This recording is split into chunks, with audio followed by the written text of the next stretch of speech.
Saya akan memberikan materi tentang perilaku hidup bersih dan sehat demi cegah stunting.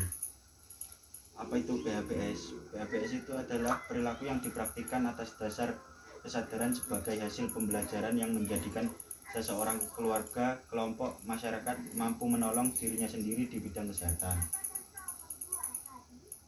Penting nggak sih PHBS itu? PHBS penting dilakukan pada setiap tatanan, terutama di tatanan rumah tangga. PHBS memiliki banyak sekali manfaat seperti 1. Keluarga menjadi sehat dan terhindar dari penyakit. 2. Anak tumbuh cerdas dan sehat.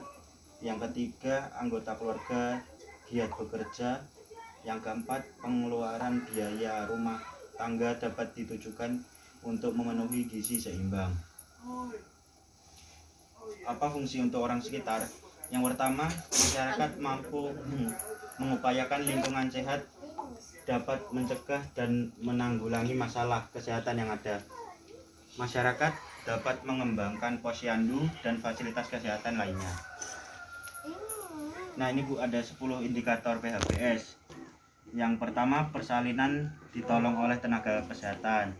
Ini mungkin kan ada yang kalau di desa itu mungkin pakai dukun beranak gitu kan, pakai mantri. Terus yang kedua, memberi bayi ASI eksklusif. Yang ketiga, menimbang bayi dan balita.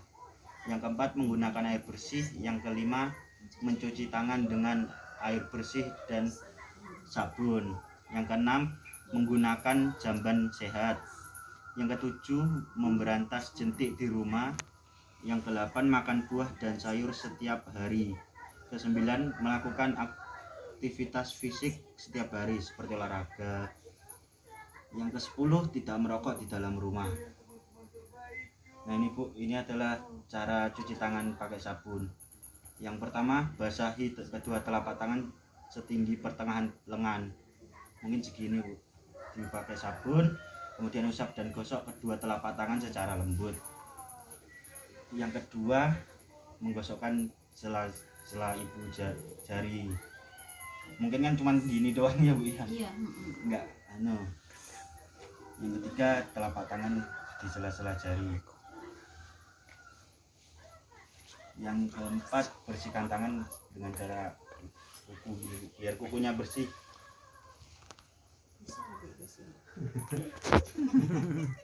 Yang kelima, gosok ibu jari. Yang keenam, biar kukunya bersih bro, kalau cuci tangan gini. Yang terakhir, sampai pergelangan tangan, gosok pergelangan tangan, bergantian tangan kiri, kemudian dibilas. Fungsi mencuci tangan secara baik dan benar. Mencuci tangan secara baik dan benar memakai sabun adalah agar kebersihan terjaga secara keseluruhan serta mencegah kuman dan bakteri berpindah dari tangan ke tubuh Anda. Nah, ini adalah makanan bergizi. Apa sih makanan bergizi itu? Makanan bergizi yaitu makanan yang cukup memiliki kandungan karbohidrat, lemak, protein, mineral, vitamin yang dipadukan secara seimbang sesuai dengan kebutuhan. Yang pertama itu karbohidrat. Karbohidrat memiliki manfaat utama sebagai sumber energi agar tubuh mampu menjalankan berbagai fungsinya dan melakukan berbagai aktivitas setiap hari. Sumber karbohidrat alami dapat Anda temukan di dalam biji-bijian, padi-padian, buah-buahan, kacang-kacangan, sayuran, dan susu. Yang kedua, lemak. Sedikit lemak adalah bagian penting dari pola makan yang sehat dan seimbang, sebab lemak adalah sumber asam lemak esensial yang tidak dapat dibuat oleh tubuh sendiri.